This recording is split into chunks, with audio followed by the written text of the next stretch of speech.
Hey, what's up, everybody? Happy Tuesday. Made it through my hump day, which is Monday. That's kind of like my, drag my way up the hill and roll down the other side day.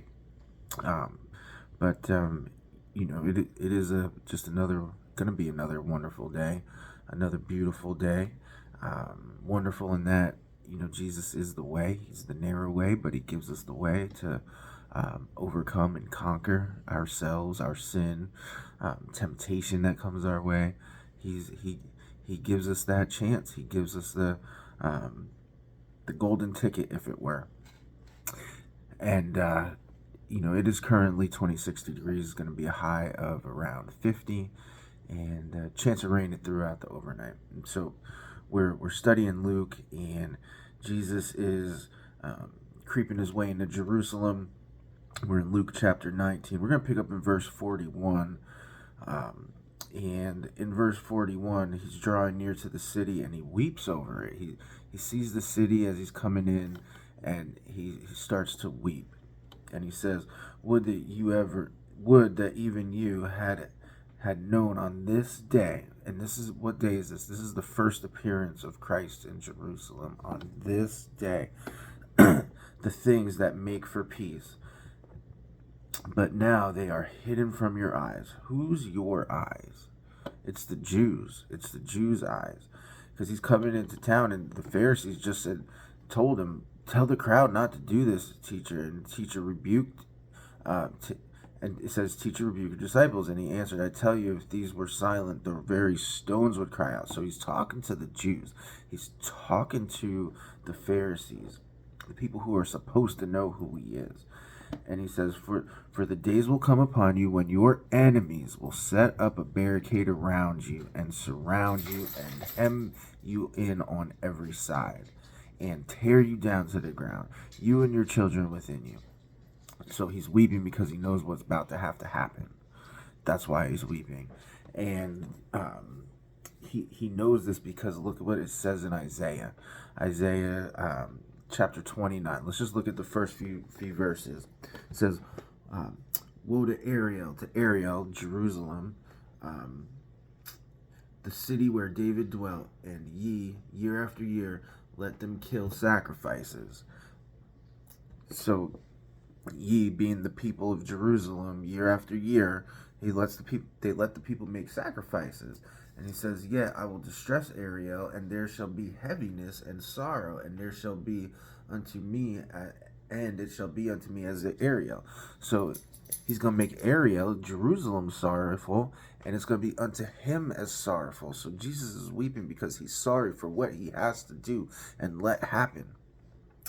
And he says, and I will camp against thee round about, and will lay siege against thee with a mount, and I will raise forts against thee, and I will raise forts against thee. So enemies are gonna come. Okay, he's going to let them come. He's going to raise them up to what? To punish Jerusalem, to punish them, to punish the Jews.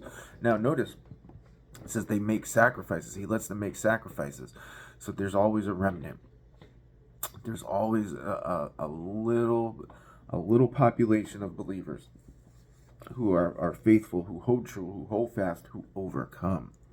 Okay, but the people as a whole, right?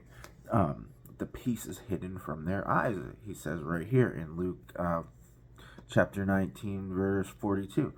So he's coming in. It's the first appearance, and the thing that brings peace is hidden from their eyes.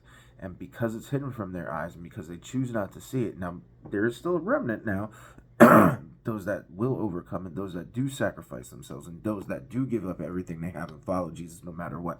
There are those, but for the most part, the most whole of the group, they need to be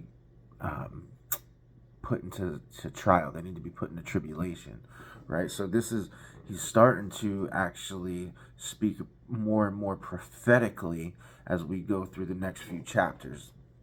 Okay, so and tear you down to the ground and your children within you, and they will not leave one stone upon another in you, because you did not know the time of your visitation. So because they did not know the time of their visitation, that Jesus had come, they did not know that this was the Messiah, and therefore everything is going to be torn down. The temple is torn down. And what happens? The church is built up. So this, my estimation, is the beginning of the church age. The temple is torn down. The hold that the Jews have on the claim to the one true God is going to be loosened, and the temple is going to be torn down, which it eventually will be. AD 70, the temple's torn down to the ground. Jerusalem's burnt down, and the temple is torn down, but the church is built upon, and it's built upon the rock. And what is that rock? That rock is Jesus Christ. And so he gets into Jerusalem, and he entered the temple and began to drive out those who sold, saying to them, "It is written, my house shall be a house of prayer, but you have made it into a den of robbers." The people are using the temple as a place to do business. It's as a place to do business. It's like the churches where they gamble, right? Like bingo. They do bingo in the churches, right? Den of robbers, right? They're robbing primarily from the old folks who go, everybody's not a winner, right? So somebody's making money on it, otherwise they wouldn't do it. So that's an example of how you make the church of God, the temple of God, the house of God, into a den of robbers. Okay? Then he says, and he was teaching daily in the temple, the chief priests and the scribes and the principal men. Now the principal men, it's hidden from their eyes. See, the principal men, the Pharisees, the religious leaders, those who are the priests. They hold weight. They hold a little bit of power. Actually, a lot of power. A little bit compared to the Roman rule. The power they have is allowed by the Roman rule. All right. And the principal men, the people were seeking to destroy him. Those that he's the Messiah, that's hidden from their eyes, they're seeking to destroy him, but they did not find anything they could do, for all the people were hanging on his words. Okay, remnant, are you hanging on his words? Do you read the scripture and you're like, that is true?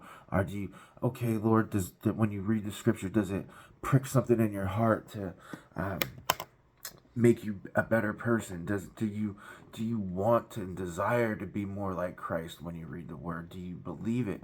Do you know that it is this word, he's the way, the truth, and the life, and this is the way to come to the Father, is through him, through the Logos, through the divine expression, through Jesus Christ himself? Do you know that? Do you know that? Is it hidden from your eyes? Are you believing? Do you believe he's the Messiah?